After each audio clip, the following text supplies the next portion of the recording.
après-midi chez vous et bienvenue sur Mandiko Télévision. Il est 13h30 à Kinshasa, mesdames et messieurs, bienvenue. La coopération et l'investissement au cœur des rencontres du président de la République, Félix Tshisekedi, qui séjourne depuis le vendredi dernier en Turquie. Le chef de l'État a accordé quelques audiences le week-end dernier dans la ville d'Antalya. Il a échangé avec le Premier ministre hongrois Viktor Orban sur les sujets d'intérêt commun, dont le renforcement de la coopération économique bilatérale par le biais des échanges commerciaux. Il a également échangé avec le groupe turc Albayrak, expert en construction, transport public, gestion des déchets et immobilier. Suivez. En mission en Turquie, le président Félix Tshisekedi a accordé quelques audiences le week-end dernier dans la ville d'Antalya. Il a notamment échangé avec le Premier ministre hongrois Viktor Orban sur des sujets d'intérêt commun dont le renforcement de la coopération économique bilatérale par le biais des échanges commerciaux. Le chef de l'État a aussi reçu une délégation du groupe turc Albayrak, expert en construction, transport public, gestion des déchets et immobilier. Nous allons assumer la responsabilité de l'assainissement public de la ville de Kinshasa, a annoncé son président Ahmed Albayrak. Nous sommes en même temps spécialistes de réaménagement urbain, aussi embellissement de la ville. C'est pour cette raison que son Excellence nous a demandé de faire la même chose en Guinée aussi, parce que nous avons une expérience, un savoir-faire pour les gestions de système municipal. Les groupes Albayrak a enfin présenté au président Tshisekedi un projet de mise en place d'un système de bus électriques pour faciliter les transports entre le centre-ville et l'aéroport d'Ndjili. Le déplacement sur ces tronçons ne sera que de 55 minutes, a précisé Ahmed Albayrak. Donc nous avons déjà assumé la responsabilité de l'assainissement public d'une certaine partie de la ville de Kinshasa. Donc nous avons déjà commencé aux études. Les équipements pour l'assainissement public, surtout les véhicules, 70 véhicules, ils sont déjà à Kinshasa, ils sont déjà dans la douane. Donc nous avons déjà envoyé 2000 conteneurs de ramassage de déchets en Congo. Dans 20 jours, on va commencer d'une manière structurelle l'assainissement public de la ville de Kinshasa. Nous avons aussi un système de bus rapide que nous gérons à Conakry en Pakistan.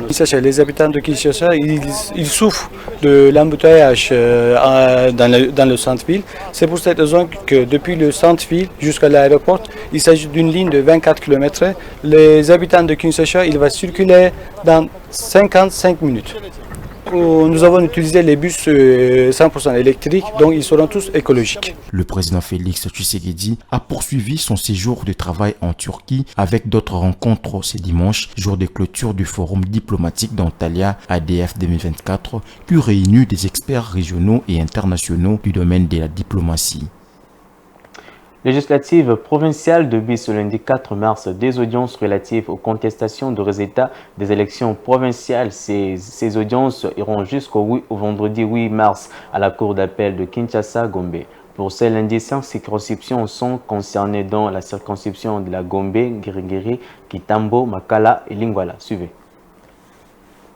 La cour d'appel de Kinshasa-Gombe a annoncé le début des audiences relatives aux requêtes en contestation de résultats des élections provinciales pour cette semaine. Le candidat député provinciaux ayant introduit des contestations concernant le résultat provisoire des élections législatives provinciales de 2023, telles que publiées par la Commission électorale nationale indépendante, sont convoquées à ces audiences. Ces audiences se tiendront du lundi 4 au vendredi 8 mars 2024 dans la salle d'audience de la Cour à partir de 9 h, conformément à un calendrier établi. Chaque jour sera dédié à l'examen des contestations pour différentes circonscriptions. Le lundi 4 mars seront examinées les contestations de circonscriptions de la Gombe, Ngiringiri, Kitambo, Makala et Lingwala. Le 5 mars, les contestations de circonscription de Bumbu, Kalamu, Kassavubu et Barumbu seront traitées. Le mercredi 6 mars sera consacré à l'examen des contestations de Mongafula.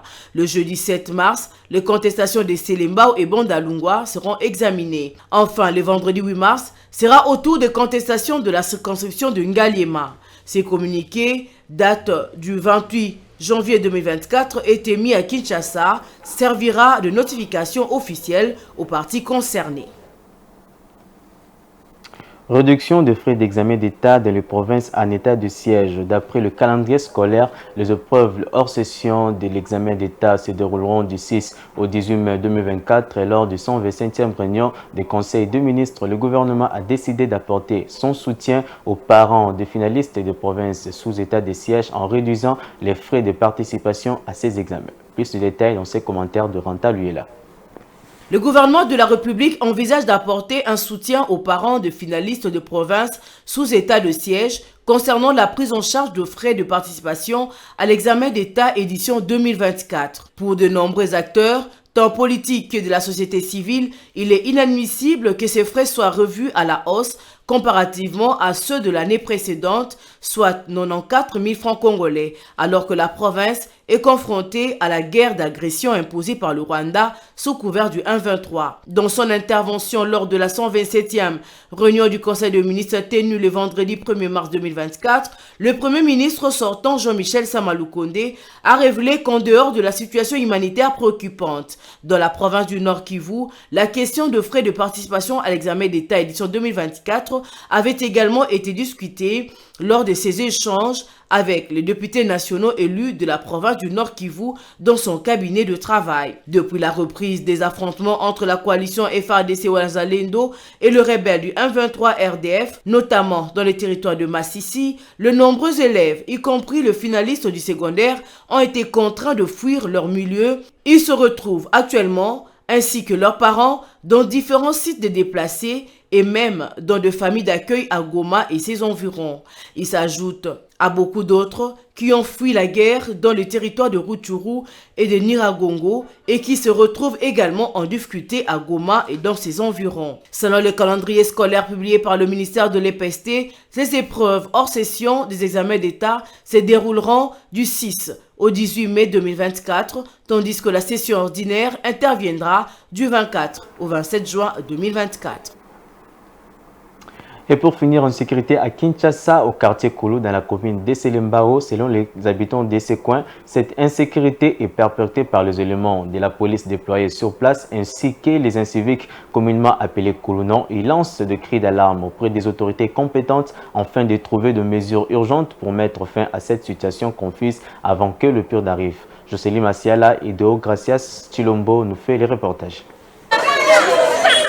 Les habitants du quartier Koulou dans la commune de Selembao sont devant une grande confusion, victimes de l'insécurité depuis belle lurette, perpétrée par les inciviques communément appelés Koulouna. Cette population lance un cri d'alarme auprès des autorités compétentes qui décident de déployer des éléments de la police en vue de garantir leur sécurité ainsi que de leurs biens. Mais hélas, cette disposition qui, en principe, devait être un offre de soulagement, se transforme en un double calvaire. Ces agents de l'ordre, tout de même que les Koulouna, sont devenus auteurs de troubles et terreurs dans leur quotidien. Ils opèrent la nuit, tout comme les jours, font des arrestations arbitraires, ravissent des téléphones, saquent l'argent et autres biens. Selon ces habitants, la nuit, ils préfèrent tomber entre les mains des Koulouna que de la police. Dans ce quartier, nous vivons le barbarisme.